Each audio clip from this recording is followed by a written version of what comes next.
Welcome to my channel JK tutorial. आज हम करेंगे क्लास 7th की मैथ्स का chapter 13 that is motion and time. लेकिन उससे पहले जो मेरे चैनल पे न्यू है, मेरी वीडियो को फर्स्ट टाइम देख रहे हैं, प्लीज़ इसे सब्सक्राइब करना ना भूलें। चलिए स्टार्ट करते हैं। Motion and time. क्लास 6 में आपने पढ़ा हुआ था अलग टाइप की जो मोशंस होती हैं।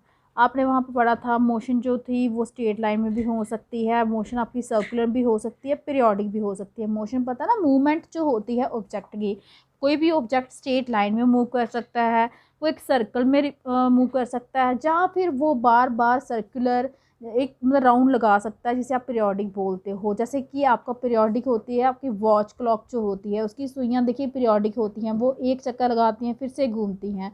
तो क्या आपको ये 3 टाइप्स ऑफ मोशन जो हैं वो याद हैं? टेबल 13.1 में आपको कुछ कॉमन एग्जांपल बताए गए हैं मोशंस के। आइडेंटिफाई कीजिए मोशन जो है हर एक केस में कि कौन सी स्टेट है, कौन सी सर्कुलर है, कौन सी पीरियोडिक है। सोल्जर्स जो होते हैं मार्च पास करते हैं जब, तो वो क्या करते हैं, एक स्ट्रेट लाइन में जहाँ भी है वहाँ पे मूव करते हैं। वो सर्कुलर अगर डिपेंड करता है, अगर वो सर्कल में है तो सर्कल में मूव करना पड़ता है, लेकिन ऐसे जो सोल्जर आपको पता है स्ट्रेट लाइन में मूव करते हैं एक रोड के ऊपर। उसके बाद बुलक कार्ट जो होता है मूव कर रहा है स्ट्रेट रोड के ऊपर, तो स्ट्रेट रोड के ऊपर है तो लॉन्ग स्ट्रेट लाइन ही उसकी मोशन होगी। Hands of an athlete in a race. जब आपने देखा होगा एथलीट जब भी दौड़ता है तो उसके हाथ जो है आगे पीछे बार बार मूवमेंट होती है उनकी, तो मीन्स पीरियोडिक होती है। जो रिपीट होती हो मूवमेंट उसे हम पीरियोडिक बोलते हैं। पैडल जो होता है बाईसाइकिल का, उसकी कौन सी मोशन होती है? जो पैडल होता है बाईसाइकिल का, आपको पता है वो गोल गोल मूव करता है सर्कुलर में, तो वो मोशन कौन सी होती है? सर्कुलर मोशन होती है। मोशन जो होती है अर्थ की अराउंड द सन, तो वो सन जो अर्थ है वो सन के अराउंड गोल गोल घूमती रहती है, जस्ट एक बार नहीं घूमती, वो घूमती ही रहती है। तो आप उसे सर्कुलर भी बोल सकते हो, पीरियोडिक भी बोल सकते हो। मोशन स्विंग की, स्विंग जब करते हो आप तो आगे पीछे होती है, तो वो आपकी पीरियोडिक भी हो सकती है। उसी तरह मोशन जो होती है पेंडुलम, आपने देखा होगा, जिसको आपने दीवार के साथ हुक के साथ कुछ अगर ऑब्जेक्ट लटका देते हो वो भी ऐसे पेंडुलम का काम करता है। वो भी टू एंड फ्रा, आगे पीछे इसकी मूवमेंट होती है, तो वो भी क्या होगी आपकी? पीरियोडिक होगी। तो इसलिए आप यहाँ पे आप फिल कर सकते हैं इसको table according to this type. तो एक कॉमन एक्सपीरियंस जो है वो ये है कि जो मोशन होती है कुछ ऑब्जेक्ट की वो स्लो होती है, लेकिन कुछ ऑब्जेक्ट की मोशन जो होती है फास्ट होती है। मीन्स मोशन, कुछ ऑब्जेक्ट की जो मूवमेंट होती है वो स्लो होती है, कुछ ऑब्जेक्ट जो होते हैं वो बहुत ही फास्ट जो है उनकी मूवमेंट होती है। तो इसी से रिलेटेड हमारा पहला सब टॉपिक जो है स्लो और फास्ट। कौन से ऑब्जेक्ट स्लो मूव करते हैं, कौन से ऑब्जेक्ट हैं आपके जो फास्ट मूव करते हैं? तो हमें पता है कुछ व्हीकल होते हैं वो दूसरे व्हीकल से ज़्यादा फास्ट मूव करते हैं। जैसे साइकिल से ज़्यादा स्कूटर फास्ट चलेगा, स्कूटर से ज़्यादा आपका मोटरसाइकिल फास्ट चलेगा। वो डिपेंड करता है उसकी स्पीड पे। इवन सेम व्हीकल कई बार अगर आपसे 2 मोटरसाइकिल सेम ले रहे हो तो एक फास्ट मूव करता है, दूसरे की स्पीड स्लो मूव करता है, ठीक है। मीन्स एक जल्दी, एक जो है दूसरे से क्रॉस कर जाता है। ऐसे ही लिस्ट बनानी है आपने 10 ऑब्जेक्ट की जो मूव करते हैं एक स्ट्रेट पाथ पे, वो ग्रुप में बनाना है। मोशन कैसी है उन ऑब्जेक्ट की, किसकी स्लो है किसकी फास्ट है। तो आप कैसे डिसाइड करेंगे कि कौन सा ऑब्जेक्ट जो है वो स्लो मूव कर रहा है, कौन सा फास्ट मूव कर रहा है?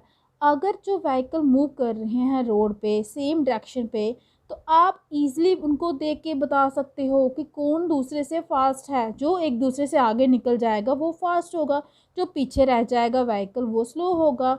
चलिए देखते हैं मोशन कैसे होती है व्हीकल्स की एक रोड के ऊपर। तो इसके लिए आपको यहाँ पे एक एक्टिविटी दी गई है 13.1। देखिए फिगर 13.1 में ये शो कर रहा है पोजीशन कुछ व्हीकल्स की, कहाँ पे? रोड के ऊपर, सेम डायरेक्शन में और किसी सेम टाइम पे। देख आपको फिगर यहाँ पे अभी हम दिखाएंगे 13.2 भी, वो भी शो कर रहा है पोजीशन आपको सेम व्हीकल की कुछ टाइम के लिए बाद, ठीक है। तो आपकी ऑब्जर्वेशन के अकॉर्डिंग जो 2 फिगर हैं उनके अकॉर्डिंग आपने इन क्वेश्चंस के आपको आंसर देना है कि कौन सा व्हीकल है मूव कर रहा है फास्टेस्ट सभी में से, और कौन जो है सबसे स्लोएस्ट है। सबसे फास्ट किसकी मूवमेंट हो रही है, सबसे स्लो किसकी मूवमेंट हो रही है सब में से। तो जो डिस्टेंस मूव होती है ऑब्जेक्ट के द्वारा किसी इंटरवल ऑफ टाइम पे, वो हमें हेल्प करती है डिसाइड करने में कि कौन फास्ट मूव कर रहा है कौन स्लो मूव कर रहा है। मीन्स अगर आपने 2 व्हीकल को बोला हुआ है कि आप 1 घंटे में इतनी डिस्टेंस आपने कवर करनी है। तो जो उस 1 घंटे के अंदर ज़्यादा डिस्टेंस कवर कर लेगा वो मूव करेगा फास्ट डिस्टेंस, मतलब फास्ट की स्पीड फास्ट होगी, और जो कम डिस्टेंस कवर करेगा उस इंटरवल टाइम में उसकी स्पीड जो है वो स्लो होगी।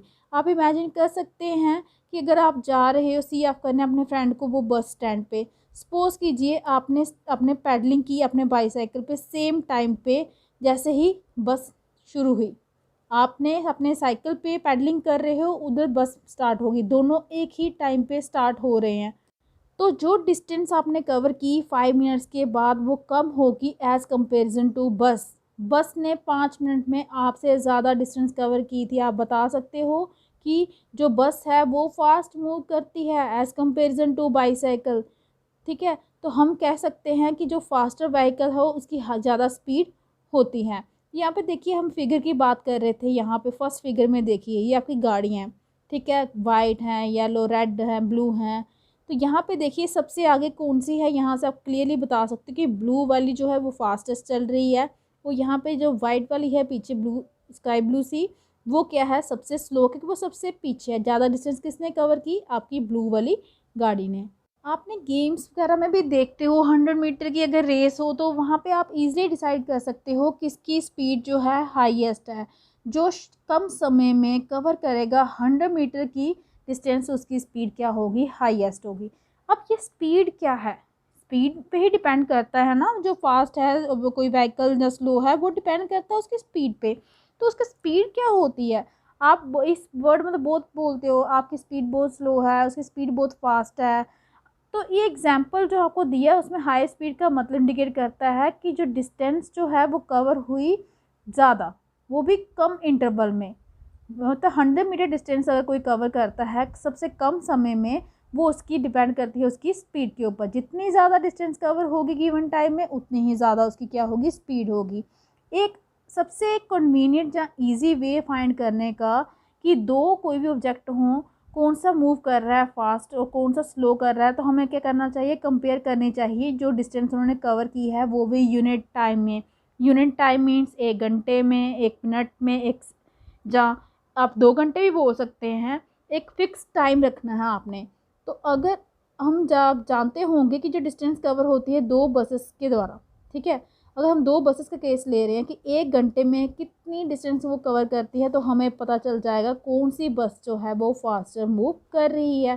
तो हम कह सकते हैं जो डिस्टेंस कवर होती है एक ऑब्जेक्ट के द्वारा एक यूनिट टाइम में, यूनिट टाइम याद रखिए 1 सेकेंड, 1 मिनट, 1 आवर, उसे हम कहते हैं स्पीड उस ऑब्जेक्ट की। अंडरलाइन करके रखिए इन वर्ड्स को। जो डिस्टेंस कवर होती है किसी भी ऑब्जेक्ट के द्वारा एक यूनिट टाइम में मीन्स 1 सेकेंड, 1 मिनट, 1 आवर में, उसे हम क्या कहते हैं, स्पीड ऑफ द ऑब्जेक्ट। जब हम कहते हैं कि जो कार मूव कर रही है with speed of 50 kilometre per hour, इसका मतलब है वो कवर करती है डिस्टेंस कितनी, 50 किलोमीटर, वो भी 1 घंटे में। होवर अगर कार सेल्डम मूव करता है कांस्टेंट स्पीड के साथ 1 घंटे के लिए, रेगुलरली कार मूव करेगी 1 घंटे के लिए, तभी वो इतनी डिस्टेंस जो है वो कवर करेगी। इनफैक्ट वो स्टार्ट करेगी मूविंग स्लोली, धीरे धीरे स्टार्ट करेगी, उसके बाद वो स्पीड पकड़ेगी। तो इसलिए हम कह सकते हैं कार की जो स्पीड है वो 50 किलोमीटर पर आवर है। हम ज़्यादातर बोलते हैं कि जो टोटल डिस्टेंस कवर होती है 1 घंटे में, वही उसकी क्या हो गई, स्पीड हो गई। लेकिन हम ये ध्यान नहीं देते कि वेदर कार जो है वो मूव किसके साथ कर रही है, उसकी स्पीड क्या कांस्टेंट है या नॉट ड्यूरिंग दैट, या उस और के लिए आप चेंज कर रहे हो, हम ये देखते ही नहीं हैं। क्या वो उसी स्पीड से चल भी रही है जिस स्पीड पे हम बोल रहे हैं। तो जो स्पीड है वो कैलकुलेट यहाँ पे हम कैसे करते हैं, हम लास्ट में निकालते हैं एवरेज स्पीड कार की। अगर हमें स्पीड निकालनी है तो उसके लिए हम क्या करते हैं, एवरेज स्पीड निकालते हैं। इस बुक में हम यूज़ कर रहे हैं टर्म स्पीड, किसके लिए, एवरेज स्पीड के लिए। ये तब होता है जब आपकी कार जो है एक ही कांस्टेंट स्पीड से मूव नहीं कर रही हो, कभी वो स्लो हो कभी फास्ट हो।